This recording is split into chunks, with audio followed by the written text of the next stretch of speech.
Welcome to the Common Man Football Show. My name is James Coburn, and in today's episode, we're going over the top 5 best wide receivers in the NFL based on analytics. And I know it's a big claim to make, but again, it's based on data, it's based on analytics. I recently did a huge project going back all the way back to the 1969 NFL season. And for many reasons. One, because I think you can learn a lot about the NFL, a lot about winning, a lot of different things, the different variables that make successful players. If you put in the time to actually look at what successful players have done in the past, and I really wanted to do this project for a while, and finally got done with it. So basically, the way that I'm coming to this list, there's two different things I'm coming to. This isn't a raw stats off thing. I'm not comparing wide receivers who have the most yardage or have the most this or that. There's two main things I'm comparing. One is market share at the NFL level. And market share, for those that aren't familiar, is you take an individual offensive statistic and you divide it by the team total. So if a wide receiver has 100 yards or say 1,000 yards in a 4,000 yard passing offense, then that wide receiver had 25% passing yardage market share. But what you do with that number is you take that number and you compare it to every single other wide receiver performance since the 1969 class, and then boom, you're able to see, the differences. You're able to normalize this stuff, because if I just throw a number out at you like 25% market share, you don't know what that means in context. Like, you don't know, okay, is that above average? Is that average? And turning it into a percentile score is the best way to see if it's average or below average on top of that. But not only did I do that, I also added an error-adjusted section of it where I basically score everybody together, and then I score everybody on a 10-year average from the performance they had. So that way, for example, like a wide receiver from 1969 or 1978, for example, is being compared to other wide receivers from 1969 to 1978. So it's basically a way to give you perspective on the era in which they played. So you have one score that is their score compared to everybody from 1969 to today, and then you have another score which is compared to their peers from a 10-year sample size. And that way you're able to, because, again, everybody's going to make the argument, well, you can't do this because you can't really compare a guy from 1970 to 1980 or 1990 because statistics are different, things happen, all that kind of stuff. And I agree. However, you are able to do market share data, and you are able to do it on 10-year sample size. That way you're comparing to how well they did in the era in which they played. And I think that's a big sort of factor with this list, is that we're trying to figure out how well these guys did in the era in which they played, how good they were compared to the peers that were also in that era. And I think that's the biggest aspect of this list, and that's the backbone of this list, is era-adjusted production, because I think it plays a big role in seeing, okay, how good is this guy relative to his peers in his era, and then comparing that to other guys, how well they were relative to their peers in their era. And then the final aspect to my grading is strength of schedule adjusted production as well, because Pro Football Reference, of course, they do a strength of schedule data thing, where they basically look at the relative offensive strength, relative defensive strength, and then they give a score based on what the relative strength of that team is, based on a lot of different factors. You could go to Pro Football Reference as well to see what SRS and those other sort of factors are to determine strength of schedule. But I did want to add strength of schedule because I think it's a good factor to see, okay, you're going to have wide receivers who put up a ton of yardage against relatively weak strength of schedules in their career, but should we reward wide receivers who play tough schedules and perform really well against those tough schedules? So the strength of schedule adjusted production basically takes production and adds a layer of strength of schedule data, so that you're basically giving higher grades to wide receivers who perform really well against tough strength of schedules versus wide receivers who don't perform very well, or perform well, but they just did it against weaker schedules. And that is kind of the backbone of this list. I basically did a scoring system where I took how many top 90 percentile finishes you had. So if you ended up in the 90 plus percentile of era adjusted production, then you got a point for every year that you had a 90 plus percentile era adjusted production season. You got 1 point for every time you were in 90 percentile or higher when it comes to your production in that year. And then on top of that, I gave 1 point to if you ended up in the 90 plus percentile area of strength of schedule adjusted production. So it's two factors here. One is your era adjusted, so how well you did in the era in which you played, and the more 90 percentile finishes you had, the more points you get. And then the second aspect is strength of schedule adjusted production, where it takes your production and it adds a layer of strength of schedule, and then if you end up in the 90 percentile of that area as well, you get a point for every time you end up in the 90 plus percentile area of strength of schedule adjusted production. So again, essentially you're giving points for wide receivers who are productive and put in 90 percentile plus production seasons, but you're also giving extra points for wide receivers who put in really high productive seasons and play tough strength of schedules in those seasons as well. So that's basically, again, relative strength of schedules that were higher, and that's based on Pro Football Reference results that they do. So that's how the list is made. So we're going to go through the top 5 wide receivers. I'm going to explain how I got to all this stuff, so don't go too crazy over stuff. But yeah, that's how I'm going to do this list with the top 5. And let's get to the list in terms of the top 5 best wide receivers based on analytics. I think you might be surprised by some of the guys, but I do hope you enjoy. So starting out with the 4th and 5th spot, which is kind of a tie. It's between 2 wide receivers in particular. The first wide receiver is Marvin Harrison. Marvin Harrison had 7 90 plus percentile finishes in terms of overall market share in his career.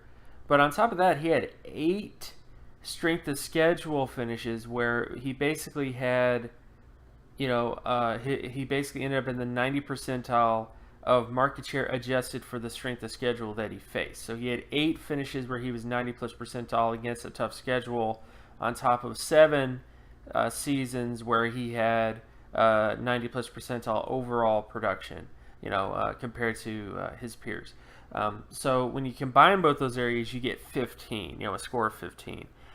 So he's basically, he's pretty dang good. I mean, he didn't have the crazy long year, like he basically didn't have 90 plus percentile for a ton of different seasons, but he did play a lot of really tough strength of schedules and performed really well against those strength of schedules, and that is kind of why he's at this spot, is because of that combination of things. And then when you get to the next guy who's tied with him, which it may surprise you, but it's Steve Smith, Sr.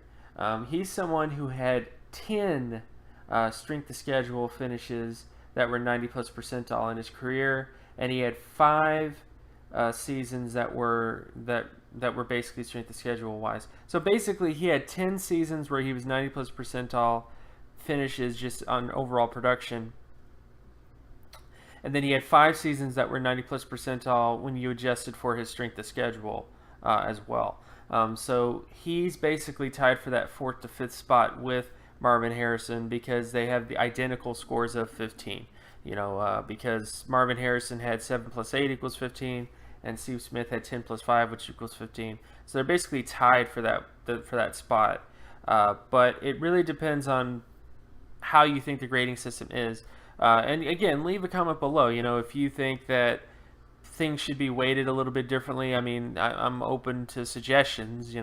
But I just felt like this was kind of an interesting way to go about doing it, because if you're saying who's the best wide receiver, normally you're talking about a guy who's not only productive but produced well against tough competition as well. And that's kind of how this influences things. Is it's not just about being really productive, it's about playing a tough schedule and being really productive against that schedule. And that's kind of, that's basically how these scores formulated, and that is why he's tied with him, is because of that sort of aspect of his game. Then we get to the third wide receiver, which is Terrell Owens. Terrell Owens had a score of 16. He had 10 90 plus percentile overall market share seasons, on top of 6 tough strength of schedule finishes. So he basically, had 10 seasons that were really productive by any stretch of the imagination, but he also had 6 seasons in particular in 1998 when he was on the Eagles, and 4 seasons when he was basically ended his career on Dallas all the way Buffalo to Cincinnati. He had 90 plus percentile strength of schedule finishes as well in terms of production for his strength of schedule. So he performed really well. He had a good sort of balance between the two. Had a long career as well. Is not in the Hall of Fame, but based on the data, he should be, because when you have 10 seasons like that, production-wise, 90 plus percentile production, on top of 6 seasons performing really well against really tough strength of schedule, which he did. It was in the 90 plus percentile in 6 seasons in terms of his schedule adjusted for his strength of schedule. I think that speaks volumes about the type of player that Terrell Owens was, in terms of his overall career on paper. Then we get to number 2, and this, if I get hate mail, it's okay. The basic way to explain this for Jerry Rice being number 2 is because of his strength of schedule. If I just did, if all I did was weigh how many 90 plus percentile seasons they had, Jerry Rice pretty much takes the cake. He had 13 90 plus percentile seasons, basically in terms of production in his career. No other wide receiver has done that since 1969. So if you want to crown him based on that, that's fine. But he only had 4 90 plus percentile seasons where he finished. Basically, he only had 4 seasons where he was really productive, and he played a very tough strength schedule as well. So that's the only thing that really hurts him when we get to the number 1 guy on the list, who may surprise you, may not. But he's basically number 2 just because of that sort of factor in terms of the grading. And again, if you have any other suggestions on how to fix this, if you think it should just be straight up how many 90 plus percentile finishes they had, I'm okay with doing something like that as well. But I figured adding a sort of layer of strength of schedule would be sort of a good way to give some context to their production.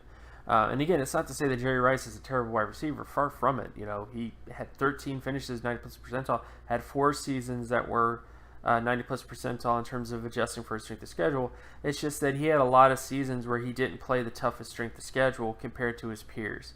That's the only sort of context to Jerry Rice's production that puts any cloud on it, if any, is that. Because by any stretch of the imagination, just because of the length of his career and the amount of 90 plus percentile seasons he was able to put in, it's pretty clear why most people view him as the best wide receiver in the NFL, because of that sort of combination of things. But just based on this grading system,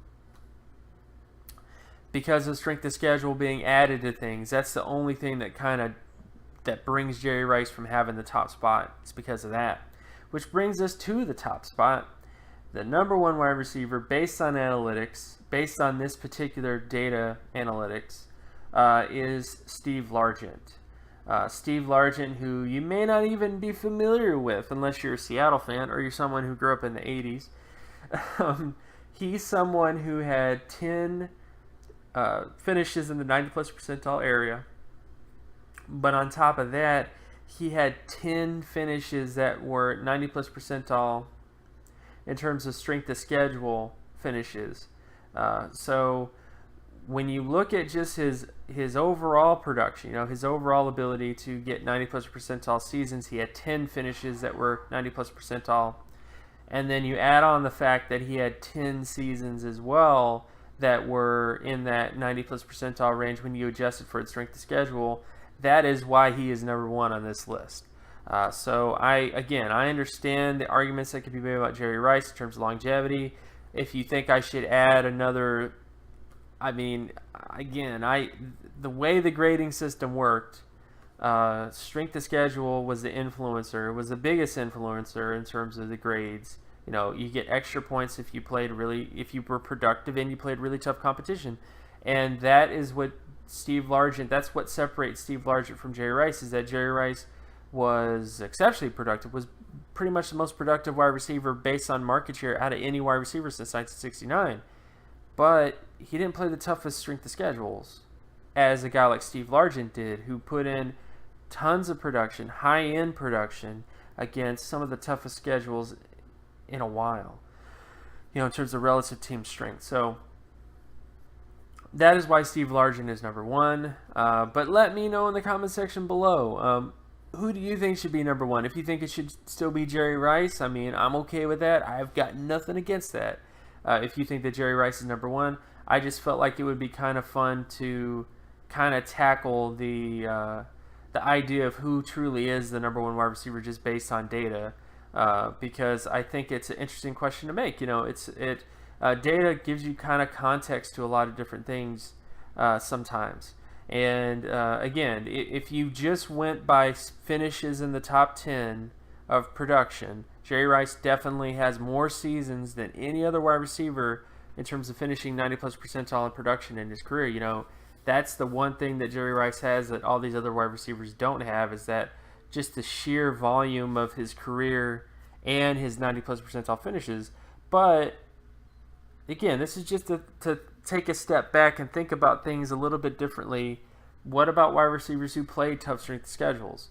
You know, like a Steve Largent, you know, like those types of guys. So I think that is the only thing about the analytics profile. I mean, it is what it is, guys. So don't rag on it too much. Again, I explained the methodology. If you think that something should be added to it, or some other variable should be added or weighed with it to do what you want to do, I'm fine with that. If you think I should just do something just to make Jerry Rice number one, I kind of have issues with that, just because now you're starting to get into confirmation bias area, you know what I'm saying?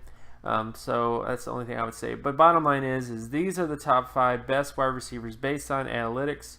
Let me know in the comment section below what you think of who you think the top 5 are. If you have any questions about the data stuff that I just showed you. And yeah, and you can find my other work at draftcobra.wordpress.com. You can also follow me on Twitter at Geometrics. And if you like this content and you want more content like this, be sure to leave a like and subscribe. Share this video as well with anybody that you know, and I'll talk to you guys in the next video. Peace.